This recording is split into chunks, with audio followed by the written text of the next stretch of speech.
পাগলেরই রাখছো কেন দূরে ও প্রিয় হাবিব, পাগলেরই রাখছো কেন দূরে ও প্রিয় হাবিব, পাগলেরই রাখছো কেন দূরে।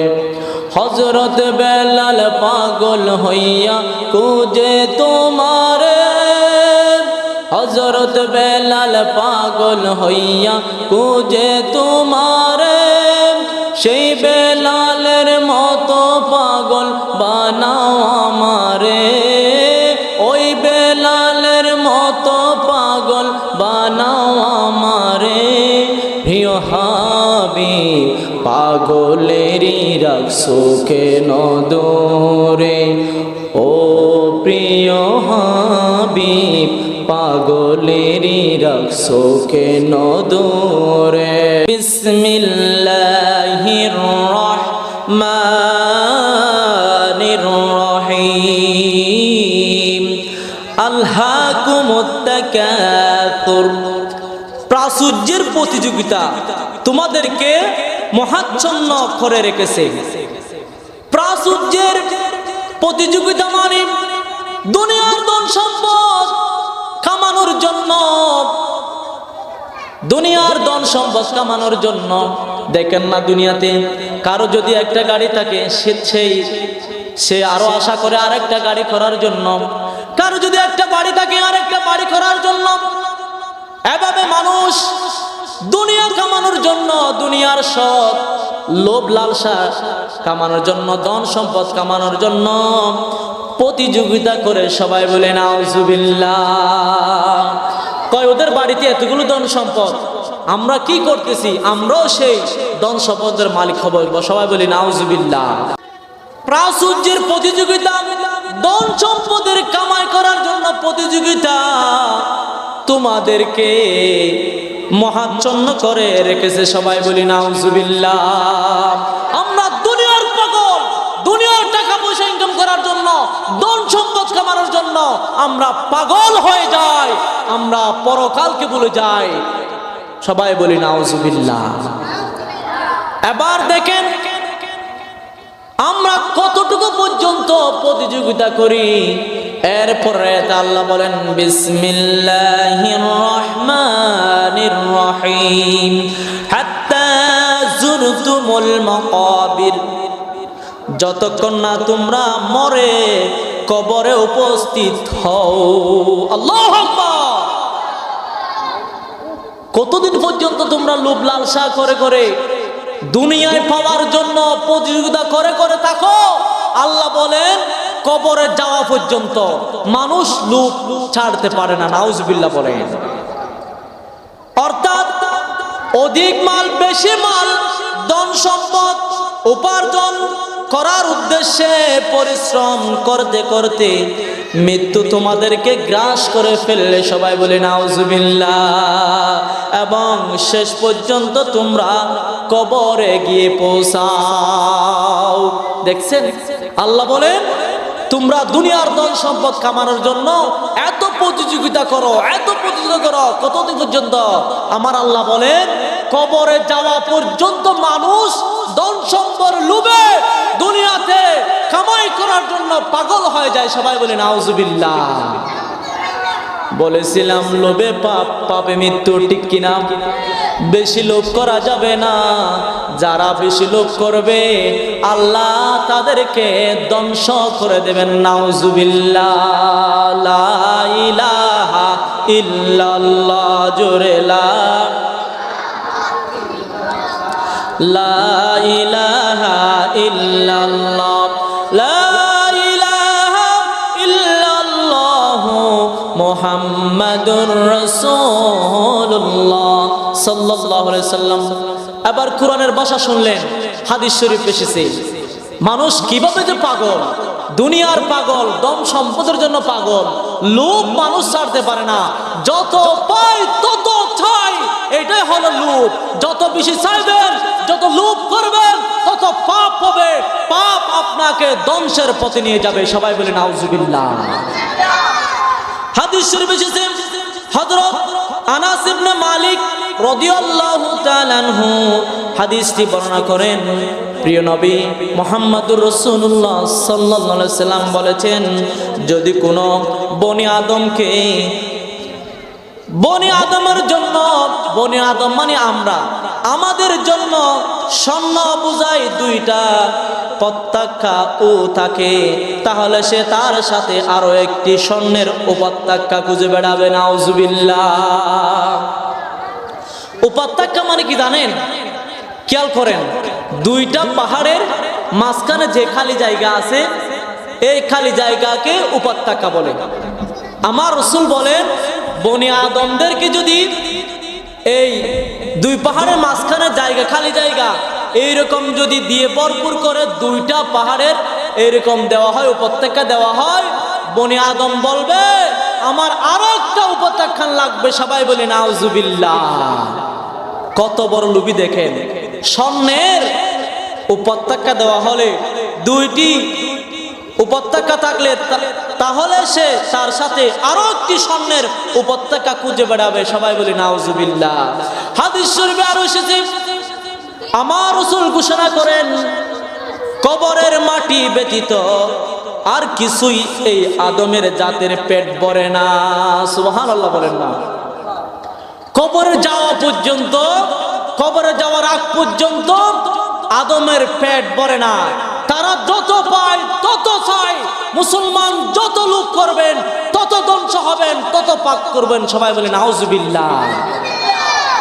বলেছি লোভে পাপ, পাপে কি মৃত্যু। আমরা চাই একটা জিনিস পেয়েছি আরো পেতে, আরো পেতে, আরো পেতে, পেতে পেতে শেষ পর্যায়ে আপনার জীবনটা মার্ডার হয়ে যাবে। সবাই বলে নাউজুবিল্লাহ। কোরআনে বলেছেন এবং হাদিসে বলেছেন, লোভ করা যাবে না। যতটুকু প্রয়োজন আল্লাহ দিয়েছেন ততটুকুর মধ্যে শুকরিয়া আদায় করেন, আল্লাহ রাব্বুল আলামিন আপনার নিয়ামতকে বাড়িয়ে দেবে। সুবহানাল্লাহ।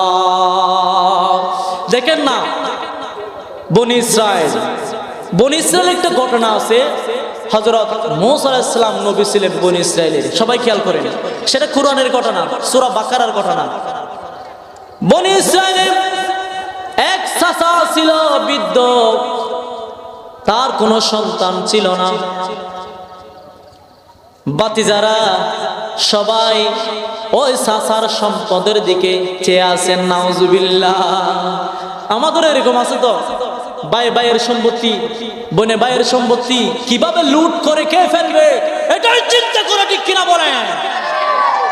অন্যায় অবিচার জুলুম যারা করবে তাদেরকে দরা দরা ময়দানে ফিরতে হবে, ঠিক কিনা বলেন? কারা কারা রাজি আছেন তো হাত তুলে আল্লাহকে দেখা।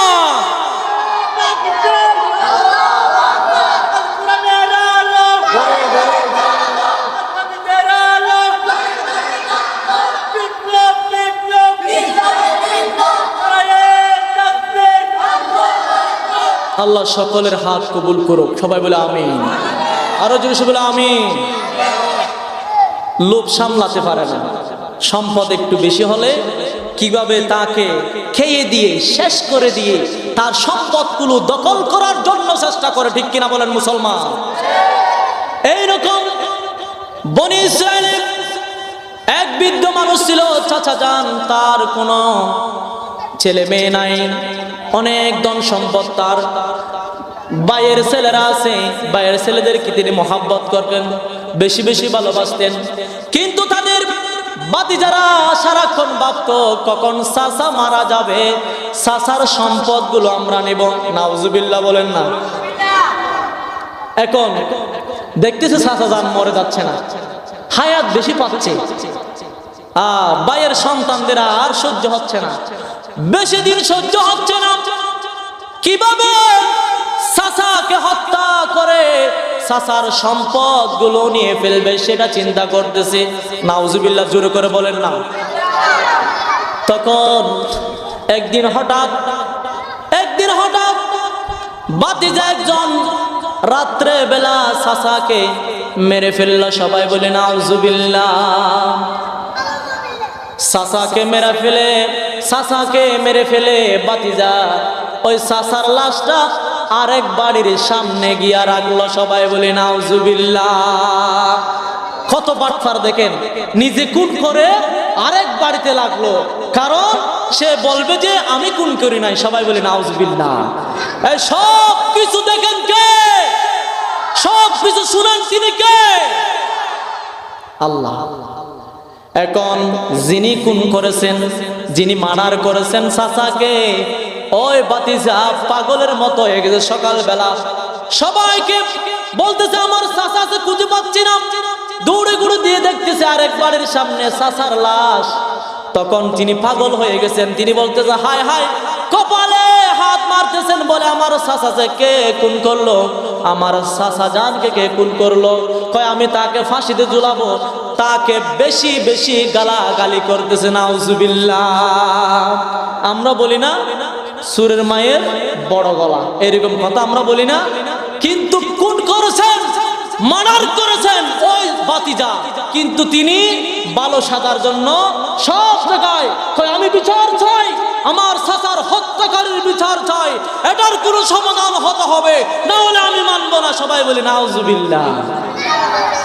বনি ইসরায়েলের লোকেরা পাগল হয়ে গেছে, এখন কি করবে? কে কাকে হত্যা করলো? চাচাকে কে হত্যা করলো? এটা কিভাবে বাইর করবে? তারা সবাই মিলে হযরত মূসা আলাইহি ওয়াসাল্লামের কাছে চলে গেল। সুবহানাল্লাহ।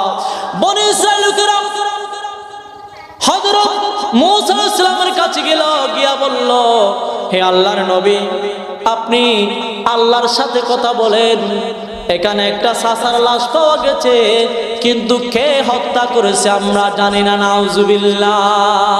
দেখেন মুসলমান, কথা বলতেছি, লুবে পাপ পাবে মৃত্যু। চাচার সম্পদ খাওয়ার জন্য তার নিয়ত ছিল, এবং কি সম্পদ খাওয়ার জন্য চাচাকে শেষ করে দিয়েছেন। নাউজুবিল্লাহ বলেন না? খেয়াল করেন, যখন মূসা আলাইহিস সালামের কাছে গেলেন, মূসা আলাইহিস সালামকে বললেন ও মূসা নবী, আপনি আল্লাহর সাথে তো কথা বলে, একটু কথা বলে দেখেন আমার আল্লাহ কি সমাধান দেন দেখেন। যখন মূসা আলাইহিস সালাম বললেন আল্লাহ তোমাদেরকে একটা গাবী জবাই করতে বলেছেন। সুবহানাল্লাহ। কয়েকটা গাবী জবাই করে গাভীর গোশত যখন ওই লাশে কে লাগাবে মাংসটা, সাথে সাথে তিনি জিন্দা হয়ে কে খুন করেছে সেটাই বলে দেবে। সুবহানাল্লাহ বলেন না? একটা একমাত্র আল্লাহর পর, ঠিক কিনা বলেন? এখন তারা বলতেছেন, কয় মূসা নবীকে বলছেন, কয় আপনি কি পাগল হয়ে গেছেন? আপনি কি আমাদের সাথে উপহাস করতেছেন? নাউজুবিল্লাহ বলেন না? হযরত মূসা আলাইহিস সালাম বললেন আল্লাহ, এই পাগলদের সাথে আপনি আমাকে রেখেন না, মূর্খদের সাথে আমি আপনাদের অন্তর্ভুক্ত করিয়েন না। এই কথাটা আল্লাহ কোরআনে বলেছেন, সূরা বাকারার ৬৭ নম্বর আয়াতে আল্লাহ এই কথা, আমি যেটা বলেছি সেটা বলেছেন। বিসমিল্লাহির রহমানির রহিম। ওয়া ইয ক্বালা মূসা লিকওমিহি ইন্নাল্লাহা ইয়া'মুরুকুম আন তাযবাহু বাকারা ক্বালু আতাত্তাখিযুনা হুযওয়া ক্বালা আউযু বিল্লাহি আন আকুনা মিনাল জাহিলিন। সবাই বলে আল্লাহু আকবার। কুরআন আল্লাহ বলেন, যখন মূসা আলাইহিস সালামকে নিজ সম্প্রদায়ের লোকেরা, বনী ইসরায়েলের লোকেরা বলেছিলেন নিশ্চয় তোমাদেরকে নির্দেশ দিচ্ছেন যে তোমরা একটি গাভী জবে করবে। আলহামদুলিল্লাহ। কার কথা? আল্লাহর কথা না, আমি বলতেছি বানিয়ে বানিয়ে। আল্লাহ বলেন, সূরা বাকারা খুলে দেখেন ৬৭ নম্বর আয়াত, আল্লাহ বলেন নিশ্চয় তোমাদেরকে নির্দেশ দিয়েছেন কে? আল্লাহ। বনী ইসরাঈলদেরকে মূসা আলাইহিস সালাম বলেন তোমাদেরকে আল্লাহ নির্দেশ দিয়েছেন একটা গাভী জবে করবে। আলহামদুলিল্লাহ। ওই বনী ইসরাঈল লোকেরা বলতেছে, তারা বলল তুমি কি আমাদের সাথে ঠাট্টা করতেছো? সবাই বলি নাউজুবিল্লাহ। মূসা আলাইহিস সালাম যখন বলেছেন গরু জবে করতে, গাবি জবে করতে। তারা বলতেছেন আপনি কি আমাদের সাথে ঠাট্টা করতেছেন? তখন মূসা আলাইহিস সালাম বললেন আমি মূর্খদের অন্তর্ভুক্ত হওয়া থেকে আল্লাহর নিকট আশ্রয় চাচ্ছি, আলহামদুলিল্লাহ। তারা এই কথা বলার পরে মূসা আলাইহিস সালাম আল্লাহর কাছে পানা চাচ্ছেন, কিন্তু তারা এত যে প্রশ্নকারী ছিল, সবগুলো কঠিন করে ফেলে প্রশ্ন। তাদেরকে বলা হয়েছে একটা গাভী জবে করে মাংস দিয়ে টাচ করলে জিন্দা হয়ে যেত, তারা আস্তে আস্তে সবগুলো কঠিন করে ফেলতেছে, নাউজুবিল্লাহ বলেন না। এরপরে বনী ইসরাঈলরা মূসা আলাইহিস সালামকে বলে তুমি একটু আল্লাহর কাছে জিজ্ঞেস করো ওই গাভীটার বয়স কিরকম হবে। সুবহানাল্লাহ।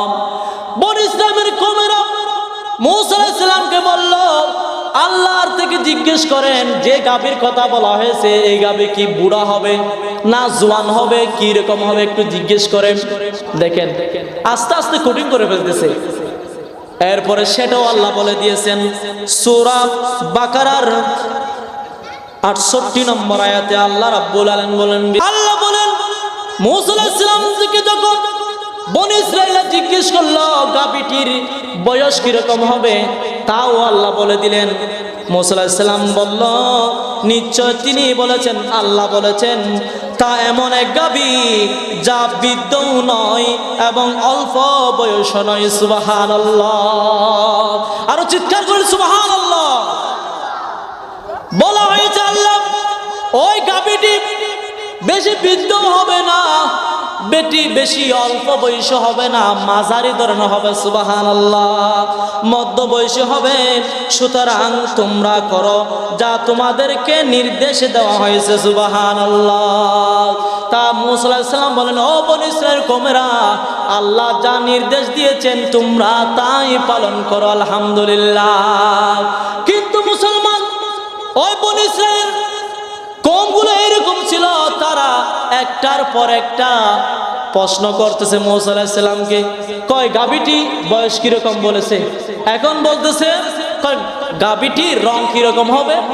নাউজুবিল্লাহ বলেন না। মানে একটা বলে এক একটা বিপদ তারা ডেকে আনে। নাউজুবিল্লাহ বলেন।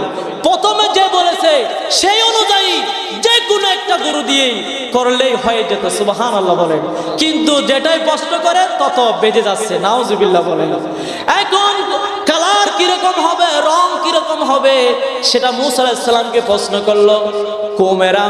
তখন আল্লাহর কাছে মূসা আলাইহিস সালাম জিজ্ঞেস করলেন, আল্লাহ সমাধান দিলেন। সুবহানাল্লাহ বলেন না। এটাও কোরআনের আয়াত, মঙ্গড়া কোনো কথা বলতেছি না, এটাও কোরআনে আল্লাহ বলতেছেন সূরা বাকারার 69 নম্বর আয়াত। এই আয়াতে আল্লাহ বলেন আমাদের জন্য তোমার প্রতিপালককে স্পষ্টভাবে জানিয়ে দিতে বলো। কওমেরা বলেন মূসা আলাইহিস সালামকে ও মূসা আল্লাহকে সুন্দরভাবে বলে দিতে বলো ওই গাভীটির রং কিরকম হবে। সুবহানাল্লাহ। গাভীর রং কিরকম হবে, যে গাভীটা জবাই করবে ওই গাভীটার রং কিরকম হবে। মূসা আলাইহিস সালাম বলল আল্লাহ বলেছেন তা হবে হলুদ বর্ণের গাভী। আলহামদুলিল্লাহ। আর চিৎকার বলে আলহামদুলিল্লাহ। আল্লাহ বলে দিলেন ওই গাভীটা হবে হলুদ বর্ণের হবে। তারপর হবে উজ্জ্বল, খুব সুন্দর উজ্জ্বল রঙের হবে, যা দর্শকদেরকে আনন্দ দেবে। আলহামদুলিল্লাহ। প্রথমে জিজ্ঞেস করলো গাভীটা কিরকম হবে, কোন বয়সে হবে। কয় বুড়াও নয়, অল্প বয়সে নয়, মাঝারি। কয় এরপরে কয় কালার কিরকম হবে, হলুদ রঙের হবে। তখন এই কথা বলার পরে তারা ওই গাভীটি কুরজার জন্য পাগল হয়ে গেছে। সুবহানাল্লাহ। কথা বলতে চেয়েছিলাম লোভে পাবে মৃত্যু, যারা বেশি লোভ করবে তারা ধ্বংস হবে। বাতিজা চাচাজানকে মেরে ফেলে চাচার সম্পদ নিতে চাইছিল, কিন্তু আল্লাহ সব কিছু মানুষের সামনে প্রকাশ করে দিলেন। আলহামদুলিল্লাহ। এই মূসা আলাইহিস সালামের কওমদেরকে বললেন ওই চাচাজান জিন্দা হইয়া বলে দেবে কাকে কে হত্যা করেছে। তোমরা একটা গাভী কে তোমরা এনে জবাই করো, জবাই করার পরে তার থেকে মাংস নাও, মাংস নিয়ে যখন চাচাকে টাচ করবে, স্পর্শ করবে, চাচা দাঁড়িয়ে বলে দেবে সুবহানাল্লাহ। এখন এইরকম গাবি কোথায় পাবে বলেন? এইরকম গাবি কোথায় পাবে? সব জায়গায় তারা খোঁজাখুঁজি করতেছে। খেয়াল করেন, এক বনি ইসরাইলের মধ্যে মুসা আলাইহিস সালামের কাছে ঈমান এনেছিলেন এক আল্লাহওয়ালা, মাও আল্লাহওয়ালা, বাবাও আল্লাহওয়ালা। সন্তান যখন গর্ভে আসলেন তখন জিজ্ঞেস করলেন, যখন বাবা অসুস্থ অবস্থায় মনে করতেছেন আমি দুনিয়ায় বাঁচবো না, তখন বললেন, স্ত্রীকে বললেন, ও আমার প্রাণের স্ত্রী, সন্তান যেটা হচ্ছে সেটার জন্য আমি একটা গাভীকে পাহাড়ের মধ্যে মেরে দিয়েছি। সুবহানাল্লাহ। আমার বাচ্চার বয়স যখন 18 বছর হবে, আমার বাচ্চাকে বলবা, পাহাড়ের সামনে গিয়া বলতে বলবা, আল্লাহর হুকুমে আমার বাবা যে গাভী রেখেছিল সেই গাভীটা চলে আসো, ওই গাভীটা সোজা আমার সন্তানের কাছে চলে আসবে। সুবহানাল্লাহ। সন্তান দুনিয়াতে আসলো, ছেলে সন্তান, আস্তে আস্তে বড় হচ্ছেন, 6-7 বছর বয়স হয়ে গেছেন। এখন দেখতেছেন জনম দুঃখিনী মা ছাড়া কেউ নাই মাকে সাহায্য করার মতো। তিনি টুকিটাকি কাজগুলো মাকে করে দিচ্ছেন, আলহামদুলিল্লাহ বলেন না। এরপরে যখন বাচ্চার বয়স 13-14 বছর হয়ে গেল, তিনি কি করলেন, পাহাড়ে গিয়ে লাকড়ি আনেন, লাকড়ি নিয়ে পাহাড়ে বাজারে বিক্রি করেন, বাজারে বিক্রি করে যে টাকা পায় সেই টাকাকে 3 ভাগ করেন, আলহামদুলিল্লাহ বলেন না। 3 ভাগ করে 1 ভাগ নিজের জন্য, আরেক ভাগ মায়ের জন্য, আরেক ভাগ আল্লাহ রাস্তায় দান করে ফেলেন। সুবহানাল্লাহ। আর চিৎকার করবেন সুবহানাল্লাহ। কেমন সন্তান দেখেন, কেমন সন্তান দেখেন, বিক্রি করে নিজে 1 ভাগ, মাকে 1 ভাগ, আরেক ভাগ আল্লাহ রাস্তায় দান করে। সুবহানাল্লাহ। মায়ের সারাক্ষণ টুকিটাকি কাজগুলো করে দেন। জনম দুঃখিনী মা নামাজ পড়ে হাত তুলে, আল্লাহ আর কতকাল আমার সন্তান কষ্ট করবে, আল্লাহ আমার সন্তানকে তুমি ধনী বানিয়ে দাও। সুবহানাল্লাহ।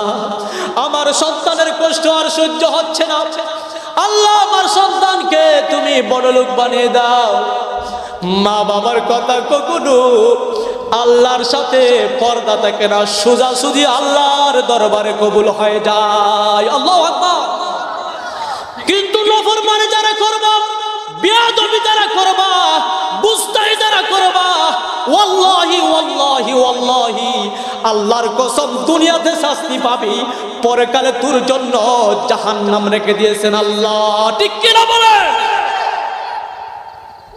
সন্তান এই অবস্থায় যখন 18 বছর পূর্ণ হলো,